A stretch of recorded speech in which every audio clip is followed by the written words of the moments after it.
Kami dari kelompok 4 akan mempresentasikan chapter 5, materinya perekrutan dan perencanaan sumber daya manusia. Selamat menyaksikan. Tujuan pembelajaran yang pertama adalah memahami langkah-langkah perencanaan sumber daya manusia yang mendukung strategi organisasi. Yang kedua adalah menganalisis dan merencanakan kebutuhan tenaga kerja untuk berbagai kategori pekerjaan. Yang ketiga adalah mengetahui kelebihan dan kelemahan, cara mengatasi surplus dan kekurangan tenaga kerja. Yang keempat adalah menjelaskan kebijakan rekrutmen untuk menarik pelamar yang berkualitas. Yang kelima adalah membandingkan berbagai sumber pelamar dalam proses rekrutmen. Yang keenam adalah menjelaskan peran dan tanggung jawab dan perekrut dalam memilih tenaga kerja. Materi yang pertama yaitu mengenai perencanaan sumber daya manusia. Perencanaan sumber daya manusia itu sendiri adalah proses yang terencana dan berkelanjutan untuk memastikan bahwa organisasi dapat memanfaatkan aset terpentingnya yaitu karyawan yang berkualitas. Tujuan dari perencanaan ini adalah untuk menempatkan karyawan pada pekerjaan yang tepat serta menghindari kekurangan atau kelebihan jumlah tenaga kerja. Sebuah organisasi perlu melakukan perencanaan sumber daya manusia yang baik untuk mencapai tujuan bisnis dan memperoleh keunggulan kompetitif. Agar perencanaan ini efektif, organisasi harus memahami dengan jelas kekuatan dan kelemahan tenaga kerja yang ada. Selain itu, mereka juga perlu memiliki gambaran tentang tujuan yang ingin dicapai di masa depan, seperti seberapa besar organisasi yang diinginkan, produk dan layanan apa yang akan dibuat, dan hal lainnya. Informasi ini penting untuk menentukan berapa banyak dan jenis karyawan yang dibutuhkan. Perencanaan sumber daya manusia ini memastikan bahwa organisasi memiliki jumlah karyawan yang pas, dengan keterampilan yang tepat, ditempatkan di posisi yang sesuai, dan siap bekerja saat dibutuhkan untuk mencapai tujuan organisasi. Selanjutnya, proses perencanaan. Secara umum, proses perencanaan sumber daya manusia terdiri dari 3 tahap, yaitu yang pertama forecasting atau peramalan. Tahap ini melibatkan prediksi tentang kebutuhan tenaga kerja di masa depan berdasarkan tujuan dan rencana organisasi. Ini mencakup memperkirakan jumlah karyawan yang dibutuhkan serta keterampilan yang diperlukan. Yang kedua, penetapan tujuan dan perencanaan strategis. Pada tahap ini, organisasi menetapkan tujuan jangka panjang terkait sumber daya manusia dan merencanakan strategi untuk mencapainya, seperti perekrutan, pelatihan, atau pengembangan karyawan. Yang ketiga, pelaksanaan program dan evaluasi. Setelah perencanaan selesai, tahap ini melibatkan pelaksanaan rencana yang telah dibuat, seperti merekrut atau melatih karyawan. Selanjutnya dilakukan evaluasi untuk memastikan apakah perencanaan tersebut berjalan dengan baik dan mencapai tujuan yang diinginkan. Forecasting adalah peramalan atau prediksi masa depan berdasarkan data dan tren yang ada. Dalam dunia bisnis, forecasting dapat membantu perusahaan dalam memperkirakan penjualan, memperkirakan permintaan produk, memperkirakan tren harga, merumuskan arah kebijakan, meramalkan kejadian-kejadian yang mempengaruhi bisnis di masa depan, menghindari kelebihan atau kekurangan stok, merencanakan anggaran dan investasi, mengidentifikasi potensi masalah keuangan sebelum terjadi. Apa itu prediksi tenaga kerja? Prediksi tenaga kerja adalah cara untuk memperkirakan berapa banyak karyawan yang akan dibutuhkan perusahaan di masa depan. Tujuannya adalah untuk mengetahui apakah ada kekurangan atau kelebihan tenaga kerja sehingga perusahaan bisa merencanakan perekrutan atau pelatihan karyawan dengan baik. Lalu, bagaimana sih cara memprediksi kebutuhan tenaga kerja? Ada 2 cara utama. Yang pertama, menggunakan data dan statistik. Cara ini melihat tren dari tahun-tahun sebelumnya untuk mengetahui pola perubahan jumlah tenaga kerja. Misalnya, jika tahun lalu perusahaan membutuhkan 100 pekerja dan jumlahnya meningkat 10% setiap tahunnya, maka tahun depan kemungkinan dibutuhkan 110 pekerja. Cara ini lebih akurat jika kondisi perusahaan stabil. Yang kedua, menggunakan pendapat para ahli. Jika terjadi perubahan besar yang belum pernah terjadi sebelumnya, seperti pandemi atau revolusi teknologi, maka data lama tidak lagi relevan. Dalam situasi ini, Perusahaan harus bertanya kepada para ahli dan menggunakan prediksi berdasarkan pengalaman dan wawasan mereka. Selanjutnya yaitu bagaimana perusahaan menentukan jumlah pekerja yang dibutuhkan.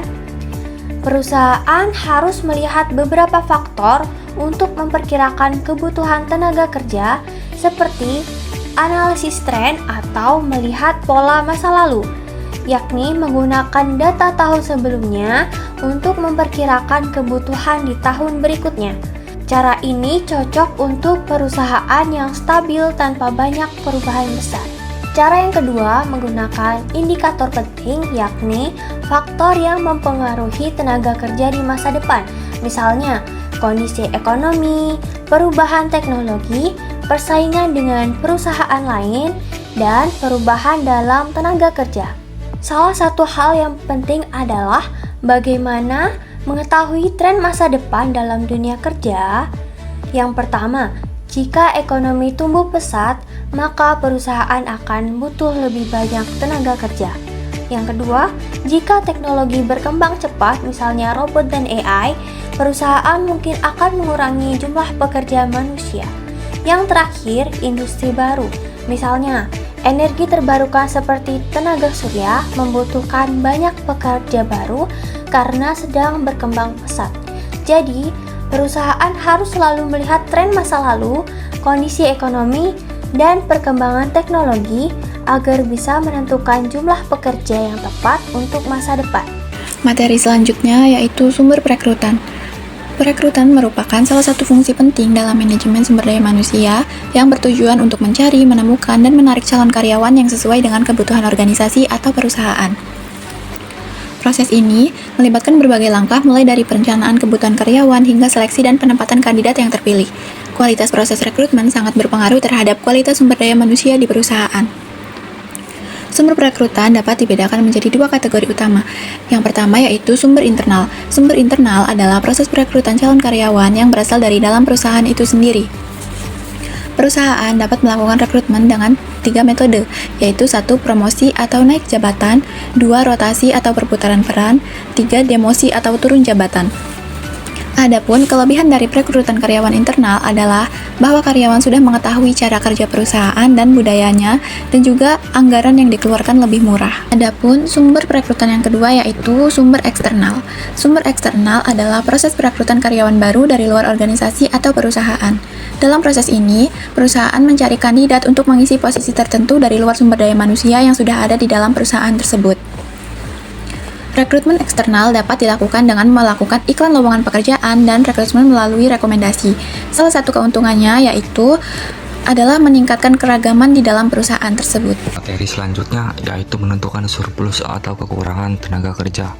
Perencanaan sumber daya manusia membandingkan prediksi tenaga kerja untuk mengetahui apakah ada kekurangan atau surplus tenaga kerja dalam kategori pekerjaan tertentu. Strategi untuk mengatasi kekurangan atau surplus tenaga kerja mencakup pelatihan, transfer, outsourcing, atau perekrutan karyawan baru. Adapun opsi mengatasi surplus dan kekurangan tenaga kerja. Yang pertama, mengatasi surplus tenaga kerja meliputi PHK, pensiun dini, pembukaan perekrutan, dan pelatihan ulang. Yang kedua, mengatasi kekurangan tenaga kerja meliputi lembur karyawan sementara, outsourcing, serta inovasi teknologi. Lalu, ada juga kebijakan perekrutan yang digunakan organisasi untuk membuat lowongan kerja lebih menarik. Yang pertama adalah perekrutan internal. Rekrutmen internal adalah sebuah proses perekrutan yang dilakukan oleh perusahaan dengan mencari kandidat dari dalam organisasi itu sendiri, bukan dari luar. Tujuan utamanya yaitu untuk mempromosikan karyawan yang sudah ada ke posisi yang lebih tinggi. Yang kedua, membuat lowongan pekerjaan lebih menarik, karena kandidat melihat peluang untuk berkembang dan maju. Yang ketiga adalah strategi pembayaran yang memimpin pasar membuat pekerjaan diinginkan secara ekonomi. Yang keempat, ada kebijakan proses hukum, menandakan bahwa pemberi kerja peduli terhadap hak karyawan. Yang terakhir, internet menyediakan peluang bagi suatu organisasi untuk menyelaraskan citranya dengan pengalaman kerja aktual di perusahaan tersebut melalui foto, video, dan cerita di situs web perusahaan, serta keterlibatan langsung dengan pekerja melalui media sosial. Ciri dan perilaku perekrut.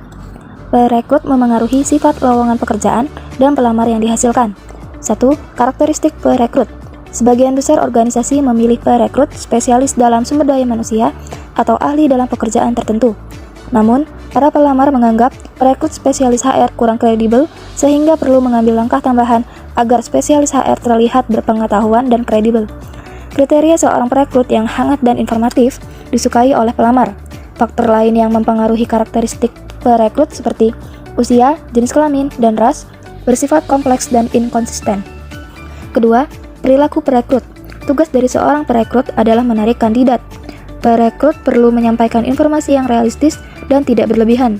Jika perekrut terlalu menonjolkan sisi positif, kandidat bisa merasa tertipu dan menerima pekerjaan yang tidak sesuai ekspektasi, yang dapat meningkatkan turnover. Informasi negatif yang dikelola dengan baik membantu menjaga ekspektasi realistis. Faktor penting lainnya seperti gaji, keamanan, dan peluang promosi lebih berpengaruh kepada keputusan pelamar untuk menerima pekerjaan dan bertahan dibandingkan peran perekrut. Meningkatkan dampak perekrut. Organisasi dapat mengambil beberapa langkah untuk meningkatkan dampak positif perekrut terhadap kandidat pekerjaan. 1. Memberikan umpan balik yang tepat waktu. Pelamar tidak suka jika ada penundaan dalam pemberian umpan balik. Penundaan dapat membuat mereka menarik kesimpulan negatif tentang organisasi, seperti anggapan bahwa perusahaan tidak peduli dengan lamaran mereka. Kedua, menghindari perilaku yang menyinggung. Perekrut harus menghindari perilaku seperti tindakan dan ucapan yang dapat memberikan kesan negatif tentang perusahaan.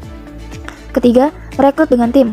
Gabungan ahli pekerjaan dan spesialis HR menciptakan proses perekrutan yang lebih kredibel dan informatif. Jadi, kesimpulan dalam materi perencanaan dan perekrutan sumber daya manusia, yaitu perusahaan harus selalu melihat tren masa lalu, kondisi ekonomi, maupun perkembangan teknologi agar bisa menentukan jumlah pekerja yang tepat untuk masa depan. Selanjutnya, model perencanaan statistik berguna jika ada data historis yang stabil. Namun, perubahan besar yang jarang terjadi tidak bisa sepenuhnya diprediksi dengan data statistik, sehingga pendapat ahli tetap sangat dibutuhkan. Yang terakhir, perilaku perekrut mempengaruhi sifat lowongan pekerjaan dan pelamar yang dihasilkan. Jadi sangat diperlukan mengambil beberapa langkah untuk meningkatkan dampak positif bagi perekrut.